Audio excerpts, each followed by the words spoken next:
90100027. Saya dari kelas 19A Keperawatan. Saya mahasiswa Stikes Dr. Subandi Jember.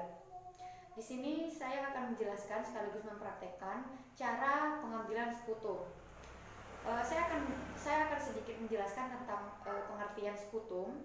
Sputum sendiri adalah yaitu mukus yang keluar saat batuk dari saluran pernafasan atas.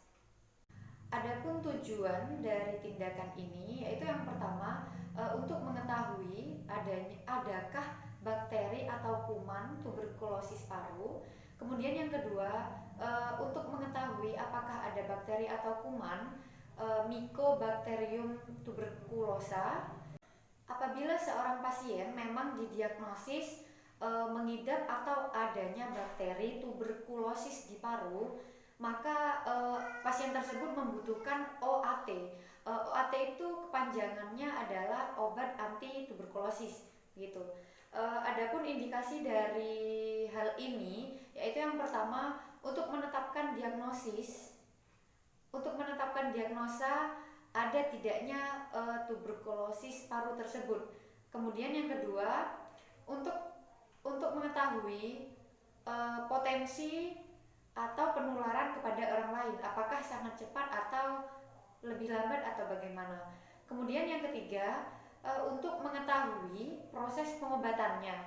Semisal pengobatannya sudah berlangsung, itu kita bisa lihat dari indikasi ini berhasil atau tidaknya, ada efek sampingnya atau tidak, begitu. Baik, yang selanjutnya adalah langkah pertama yaitu persiapan alat. Di sini saya sudah menyiapkan sepasang handscoon.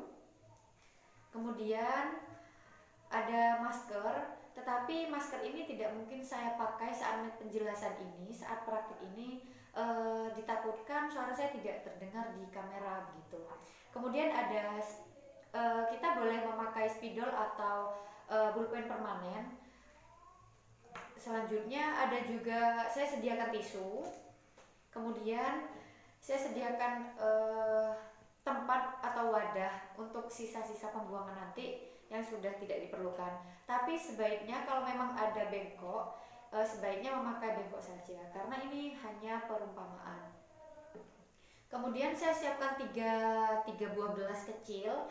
Ini saya untuk wadah sputum pasien nanti. Tapi yang sebenarnya port sputum itu memang khusus untuk port sputum. Ini saya memakai gelas hanya perumpamaan saja gitu. Kemudian langkah yang kedua yaitu persiapan pasien. Kita sebagai perawat kita harus memastikan terlebih dahulu apakah pasien kita sudah mengerti atau belum tentang sputum ini. Nah, juga tata cara pengambilan sputum dengan cara bagaimana. Tentunya kan pasien kita masih belum tahu apa-apa. Jadi kita beri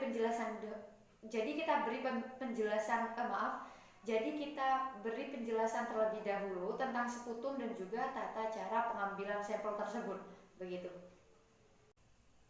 Ketika kita sudah menjelaskan apa itu yang dimaksud dengan sputum, lalu kita memberitahukan bagaimana cara pengambilan sputum ini. Nah, di sini sputum ini bisa dilakukan dengan satu cara, yaitu dengan cara teknik batuk efektif. Nah, caranya bagaimana? Teknik batuk efektif itu bagaimana? Yang pertama, kita anjurkan kepada pasien sebelum pengambilan sputum, kita anjurkan kepada pasien untuk meminum air yang banyak. Dan jika pasien tersebut tidak bisa meminum air putih atau mineral, bisa juga dengan cara meminum teh manis, sirup manis, begitu. Apabila pengambilannya di rumah, pasien juga bisa melakukan olahraga ringan sebelum pengambilan sampel tersebut, begitu. Dan juga apabila pasien dengan cara tiga-tiganya itu tidak bisa mengeluarkan sputum atau sampel tersebut, maka dianjurkan pasien tersebut mengonsumsi atau meminum tablet yang namanya GG. Itu sudah terjual di apotek terdekat. Bukan hanya persiapan alat dan juga persiapan pasien, namun langkah selanjutnya yaitu persiapan perawat. Di sini kita sebagai tenaga kesehatan kita juga memerlukan yang namanya persiapan, yaitu diantaranya kita harus melakukan orientasi kepada keluarga pasien dan juga pasien. Lalu kita harus mempersiapkan semuanya termasuk alat dan lain-lain begitu. Dan juga kita harus melakukan prainteraksi kepada pasien dan juga keluarga pasien.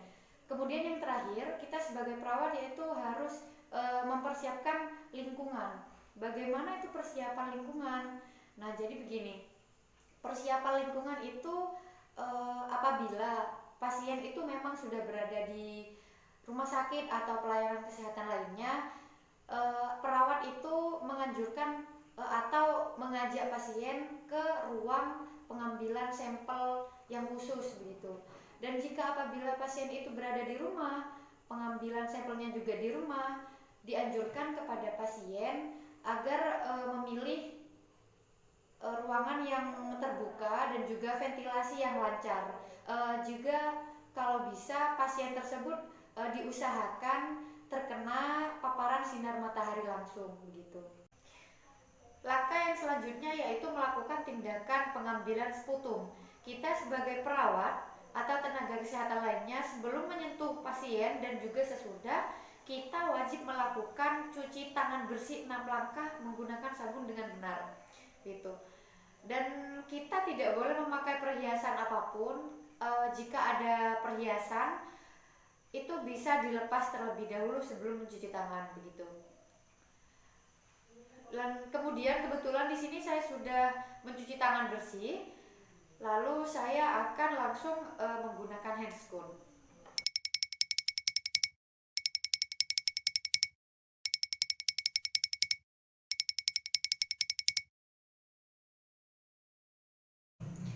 Baik, di sini saya sudah menggunakan handscoon.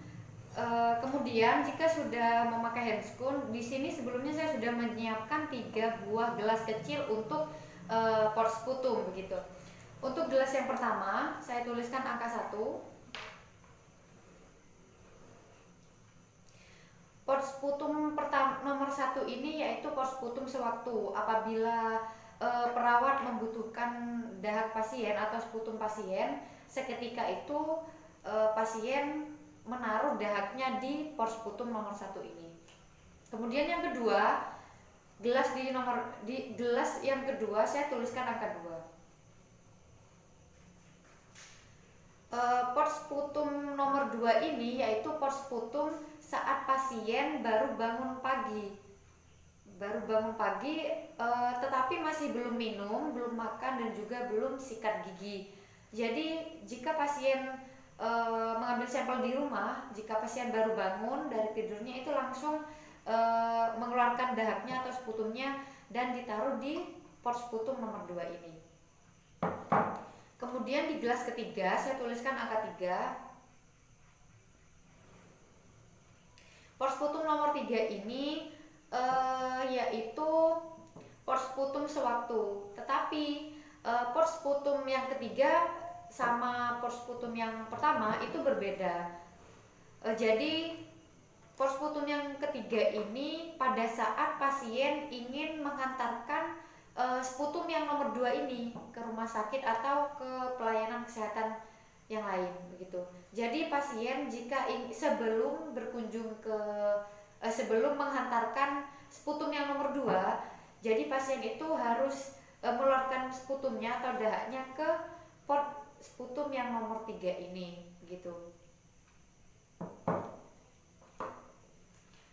Nah, setelah itu saya akan memperagakan prainteraksi kepada pasien.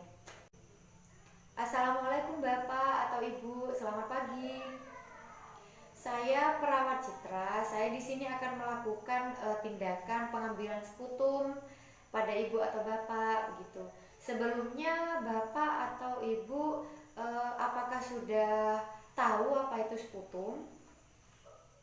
Oh baik, kalau Bapak atau Ibu belum tahu, saya jelaskan ya. Sputum itu adalah mukus atau cairan kental yang keluar saat kita batuk dari saluran pernafasan atas, atau bisa disebut juga dengan dahak ya Ibu ya Bapak ya. Kemudian pengambilan sputum ini bisa dilakukan dengan satu cara Ibu Bapak, yaitu dengan cara teknik batuk efektif. Bagaimana itu caranya teknik batuk efektif? Yang pertama, saya anjurkan kepada Bapak atau Ibu sebelum mengeluarkan dahaknya, itu saya anjurkan untuk minum terlebih dahulu gitu. Apabila Bapak atau Ibu tidak bisa meminum air putih atau mineral, bisa diganti dengan meminum teh manis atau sirup manis, begitu Ibu ya. Sampai di sini apakah masih ada yang perlu ditanyakan Ibu? Oh iya, tujuan dari pengambilan sputum ini yang pertama yaitu untuk mengetahui apakah dahak dari Bapak atau Ibu itu ada mikrobanya, ada bakteri tuberkulosis parunya atau tidak, begitu ya Bu. Kemudian yang kedua, untuk melihat adakah bakteri atau kuman Mycobacterium tuberculosa gitu. Baik, saya langsung saja pengambilan sputumnya Ibu. Apakah Ibu berkenan ya? Saya mohon izin. Oh baik Ibu. Baik Ibu. Yang pertama di sini Ibu kan tadi, Ibu atau Bapak tadi kan sudah minum. Nah, kemudian saya anjurkan Bapak atau Ibu untuk menarik nafas lewat hidung. Kemudian tahan selama 3 menit ya Ibu ya, Bapak ya. Kemudian keluarkan melalui mulut secara pelan gitu. Nah, setelah itu sama seperti tadi, Bapak atau Ibu saya sarankan menarik nafas lewat hidung lagi. Kemudian tahan selama 3 menit. Dan Bapak atau Ibu bisa langsung batukkan, bisa langsung keluarkan dahak tersebut melalui batuk. Iya Ibu, bisa langsung batukkan dari dalam gitu. Contohnya seperti ini Bu. Tahan selama 3 menit. Setelah 3 menit langsung Bapak atau Ibu batukkan seperti ini. Seperti itu ya Ibu ya. Bisa Ibu memperagakan ya Ibu ya. Bisa Ibu melakukannya, silakan. Baik, untuk sputum atau dahak Ibu itu bisa ditaruh sini ya Ibu ya. Nah, untuk kita perawat, kita harus memastikan apakah pasien itu benar-benar mengeluarkan dahak atau sputum, atau bahkan pasien itu mengeluarkan air liur atau bahkan darah begitu. Jika pasien mengeluarkan air liur atau darah, berarti pasien tersebut tidak melakukan teknik batuk efektif secara benar, dan saya sarankan untuk mengulanginya tindakan kembali. Maksudnya menyarankan pasien untuk melakukan teknik batuk efektif kembali begitu. Nah, jika kita seorang paru sudah mendapatkan sputum pasien, batukan yang pertama ketika benar-benar keluar sputum yang pertama itu adalah sputum yang sangat berkualitas gitu. Baik Ibu, ini sputumnya Ibu sudah ada di sini ya Ibu ya. Saya sarankan sebentar lagi Ibu segera cuci tangan 6 langkah ya Ibu ya. Baik. Dan jangan lupa kepada perawat, ketika sputum pasien sudah berada di pot ini, jangan lupa untuk ditutup. Nah, kebetulan saya di sini memakai gelas kecil, jadi tidak ada tutupnya begitu. Ini hanya perumpamaan. Kemudian sesudah ditutup, kemudian kita berkomunikasi dengan pasien lagi. Baik Ibu, itu saja tadi pengambilan sputumnya. Ini dahak Ibu sudah ada di sini ya. Kemudian ini dua pot sputum ini silakan Ibu atau Bapak bawa pulang ya. Untuk yang nomor 1 ini untuk dahak apabila Ibu baru bangun pagi. Jadi kalau Ibu belum makan, belum minum, belum sikat gigi, saya sarankan Ibu untuk menggunakan teknik batuk efektif tadi untuk mengeluarkan sputum atau dahak Ibu ya. Nah, Untuk ini yang pot kedua, ini untuk ini sebelum ibu ke konsultasi lagi, maksudnya sebelum ibu berkunjung lagi ke rumah sakit atau pelayanan kesehatan lainnya, saya sarankan ibu untuk melakukan teknik batuk efektif tadi untuk mengeluarkan dahak ibu ya. Jadi ini tempat wadah sputum ibu yang baru bangun di pagi hari, dan yang ini tempat atau wadah sputum bapak atau ibu sebelum berkunjung ke pelayanan kesehatan, gitu ya Bu ya. Untuk ini biar saya antarkan ke ruang laboratorium untuk dicek, begitu ya Bu ya. Baik Ibu, sampai di sini apakah masih ada yang perlu ditanyakan? Baik Ibu, kalau begitu saya permisi dulu ya Ibu ya. Terima kasih atas waktunya. Selamat pagi Ibu. Wassalamualaikum. Nah, jadi itu tadi saya sudah mempraktekkan bagaimana caranya berinteraksi dengan pasien dan juga menjelaskan tata cara teknik batuk efektif sekaligus pengambilan sampel sputum dari pasien tersebut begitu. Nah, dan apabila pasien keesokan harinya kembali untuk kontrol atau berkunjung lagi, tetapi sampel sputum tadi yang disuruh ambil di rumah lalu diberikan ke perawat, kita sebagai perawat itu wajib menuliskan data di port sputum yang pasien berikan kepada kita tadi, dengan cara kita harus melihat kembali di belangkon pengiriman laboratorium kemarin. Di sana kita harus tuliskan nama pasien, usia, alamat, dan juga nomor register atau nomor rekam medisnya begitu. Jika lupa atau ketinggalan atau bagaimanapun alasannya, ditakutkan nanti sputum pasien yang satu tertukar dengan sputum pasien yang lain begitu. Baik, itu saja yang bisa saya praktekkan. Saya Citra Uliana Putri. Mohon maaf yang sebesar-besarnya apabila ada salah kata atau juga salah sikap. Mohon maaf. Terima kasih. Wassalamualaikum warahmatullahi wabarakatuh.